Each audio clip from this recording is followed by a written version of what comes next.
Hello welcome friends. तो दोस्तों I think आप सभी Lalit Narayan Mithila university Darbhanga part 1 English honours के स्टूडेंट्स होंगे और आप सभी का सेशन 2021 से 2024 होगा। दोस्तों आप सभी का एग्जामिनेशन अब होने जा रहा है, तो आप लोग 3-4 पॉइंट्स को ज़रूर याद रखिएगा और एग्जामिनेशन हॉल में एग्ज़ाम देते वक्त इन सभी को फॉलो करते हुए एग्जामिनेशन देना।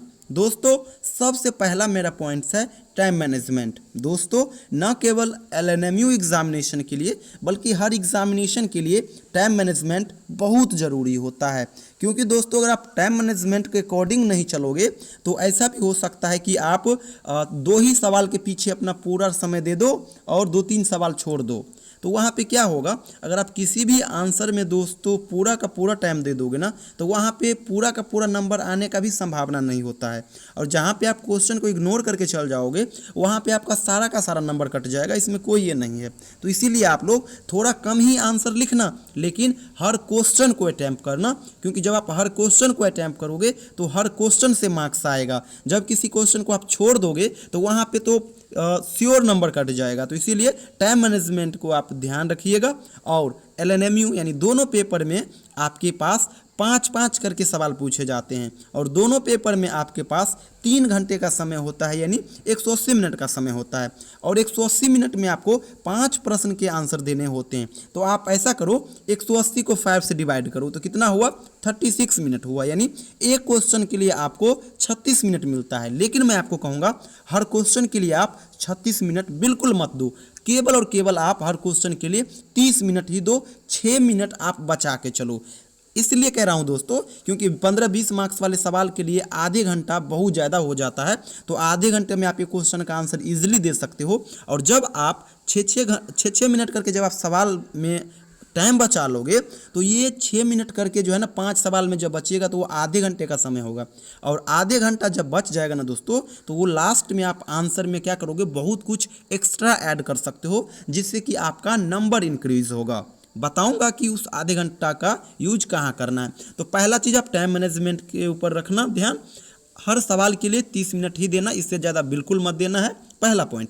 दूसरा चीज़ है दोस्तों, लास्ट टाइम में आप आंसर को रिव्यू करिएगा और जहाँ पे आपको लोगों कि यहाँ पे कुछ हमें ऐड करना है तो ऐड जरूर करिएगा, क्योंकि आपके पास यहाँ से 30 मिनट बचा हुआ होगा।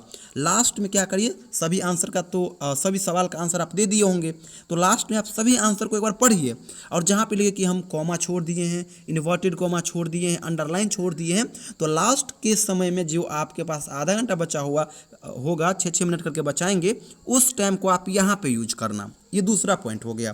तीसरा पॉइंट दोस्तों, आप क्या करना, आंसर को सीक्वेंस वे में लिखना। बहुत सारे स्टूडेंट्स क्या करते हैं कि जो सवाल पहले आता है पहले बनाते हैं। मैं भी यही सजेस्ट करूंगा कि जो सवाल आपको बेहतर तरीके से आ रहा है उसका आंसर आप पहले दीजिए। लेकिन जब आप इस सीक्वेंस वे में लिखोगे ना तो जो एग्जामिनर है उसके मन में सवाल उठता है कि अगर ये स्टूडेंट इस सवाल को प्रेफरेंस अगर पहले दे रहा है तो ये इसमें बेहतर होगा। जिस सवाल को लास्ट में लिख रहा है हो सकता है इसमें वो कंफर्टेबल ना हो, इसलिए उसको लास्ट के लिए छोड़ा है। तो वहाँ पे थोड़ा वो एक दुविधा वाला सवाल जो है ना एग्जामिनर के मन में आ जाता है। लेकिन जब आप किसी भी आंसर को सीक्वेंस वे में लिखोगे, क्वेश्चन नंबर 1, क्वेश्चन नंबर 2, इस प्रकार से 1 से 5 तक लिखोगे ना, तो वहाँ पे कुछ है ही नहीं। एग्जामिनर को बार बार क्वेश्चन भी नहीं देखना पड़ेगा कि आखिर 5वां क्वेश्चन क्या है जो ये पहले में बनाए हैं, वैसा उसको ध्यान नहीं देना होगा, क्योंकि जो पहला क्वेश्चन है वो पहला क्वेश्चन आप आंसर दियो। तो वहाँ पर क्या करेगा, वो सिक्वेंस वे में आंसर को चेक करते चला जाएगा और आपको नंबर देते चला जाएगा। तो ये बेनिफिट आपको मिलेगा।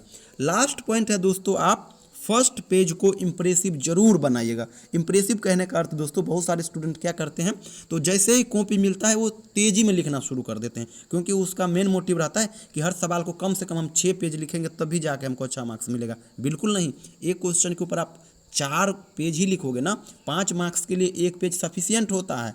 अगर आप एक क्वेश्चन के ऊपर 3 से 4 पेज भी लिखोगे, आपका कंटेंट बेहतर होगा तो आपको अच्छा मार्क्स मिलेगा। जरूरी नहीं है हम बहुत ज़्यादा पेज में आंसर कर लिखें, बिल्कुल नहीं।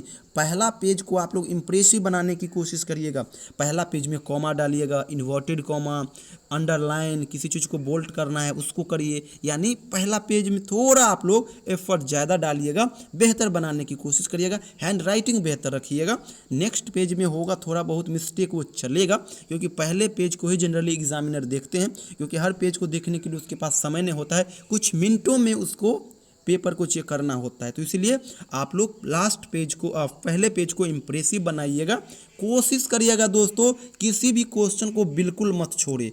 3-3 पेज करके आप पहले 5 सवाल का आंसर दे देना, और एक एक पेज करके आप हर सवाल में पेज छोड़ देना, ताकि जब लास्ट में समय मिल सके तो आप उस एक पेज को लिख देना। नहीं बचे 3 पेज आप ऑलरेडी लिखे हो, कोई दिक्कत नहीं होगा। तो दोस्तों यही 3-4 चीज़ हमें आपके बीच शेयर करना था।